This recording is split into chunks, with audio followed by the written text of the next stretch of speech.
Ukrainian officials have said a deadly explosion at a cafe at St. Petersburg shows that domestic terrorism is breaking out in Russia. It's not known who was behind the blast on Sunday that killed Vladlen Tatarsky, a well-known blogger who backed the Russian invasion of Ukraine, but who, in recent times, had expressed criticism of the military campaign.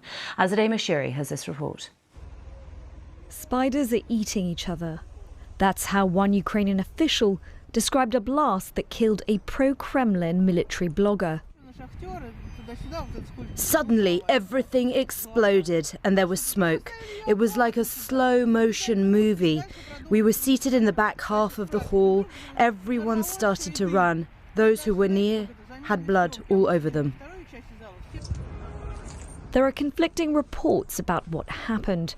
Some suggest that Vladlen Tatarsky, seen in this recording, was handed a statue in a box as a present, but it contained a bomb hidden inside. The BBC has not verified the source of the blast, but verified the location. The motive is also unknown. He had a complicated history. He was very pro-Russian state until very recently. And very recently, Tatarsky was speaking out against Russian military strategy and had been recently somewhat critical of it, according to news reports. The attack has gained particular attention given the blogger's profile. He was a vocal supporter of Russia's war in Ukraine. In a video filmed inside the Kremlin last year, he said, "We will defeat everyone, we will kill everyone, we will rob everyone as necessary, just as we like it."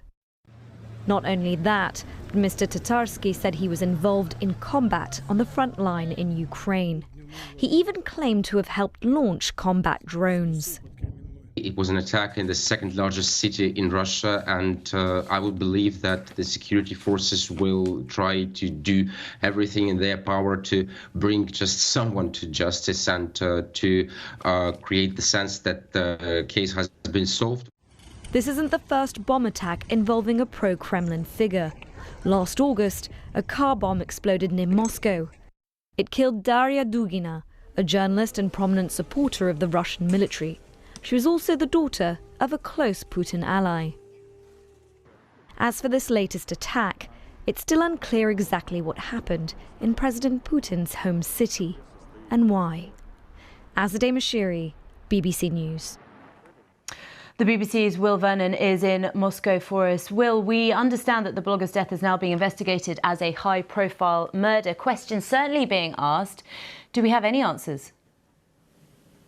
Well, we're waiting for an update from the authorities this morning. What they said last night was that an unidentified explosive device detonated in the cafe, killing the blogger and wounding dozens of others.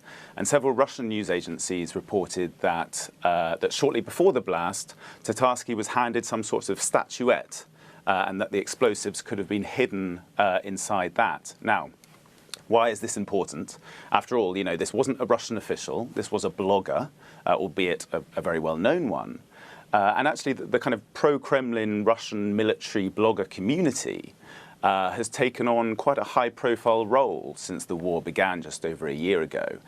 And some of them have even gone so far as to criticize the authorities, right? Criticize the military, even the president himself, for perceived failings on the battlefield. And, you know, there have been a lot of embarrassing defeats for the Kremlin on the battlefield. So, you know, we don't yet know who was behind this attack. Russian officials have already pointed the finger of blame at Ukraine. A Ukrainian spokesman has denied that. But what I think is clear is that for many ordinary Russians, this will make them very nervous, right? Bombings like this didn't really happen before the war. And for many, this will be a sign, yet another sign, that for them, you know, the war is getting closer and closer to their homes. Will, thank you. Will Vernon there. Now, let's turn our attention to Kyiv. We can speak now to Hugo Bachega for the sort of Ukrainian side of this. Hugo, unlike many other military bloggers or Russian military bloggers in Ukraine, Tatarsky actually took up arms in combat operations and he reported from the front line.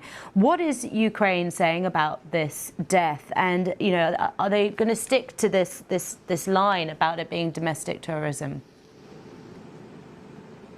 Yeah, we haven't had any kind of official reaction from the government here. And as Will was saying, there is no clear indication of who could have been behind this attack. Obviously, the suspicion will be that the Ukrainians have some kind of involvement in what happened yesterday. And the Ukrainians rarely admit any kind of involvement in attacks that happen inside Russia or in Russian-controlled territory. But some officials do issue some statements commenting on those attacks, sometimes some sarcastic remarks. So we're hearing some reaction from Mikhailo Podolyak, who is an advisor to President Zelensky. He said that this attack was evidence that political infighting was on the rise in Russia. He said that this explosion showed that domestic terrorism was breaking out. So this is the only reaction I think that we've had so far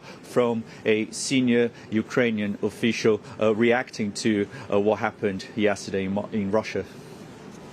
We've also had an update, haven't we, on the salt mining city of Bakhmut, sort of conflicting communications coming out from Russia and from Ukraine, from Zelensky last night. Just bring us up to speed with that. Yeah, so Victoria, we've been talking about Bakhmut for a very long time. Russian forces have been trying to capture this city in the eastern Donetsk region, and the Russian efforts have been led by the Wagner mercenary group. So the leader of this group has posted a video. He's claiming that the Russian flag has been raised in this eastern city after months of intense fighting there, with both sides suffering heavy losses. So we haven't had any independent confirmation of this claim.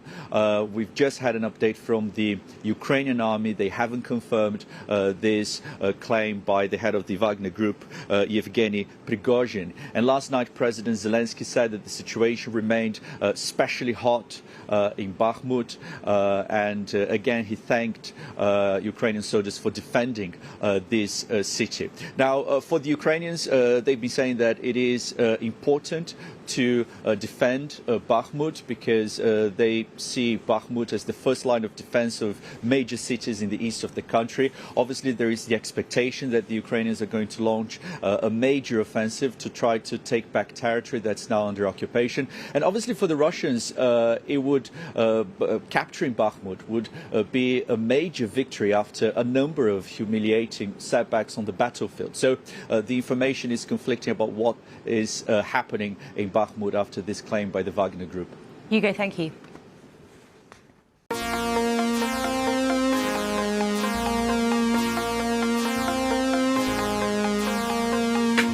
गोरी ना चाल्या कर या चटक मटक तू चाल गोरी रे तू चाल्या कर ना चाल्या कर या चटक मटक या चाल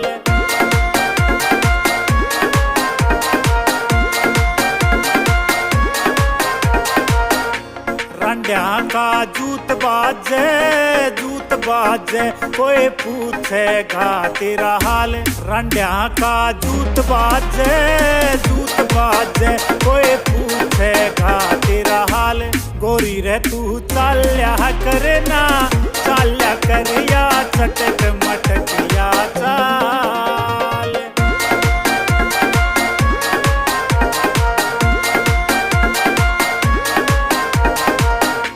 साज की बन रानी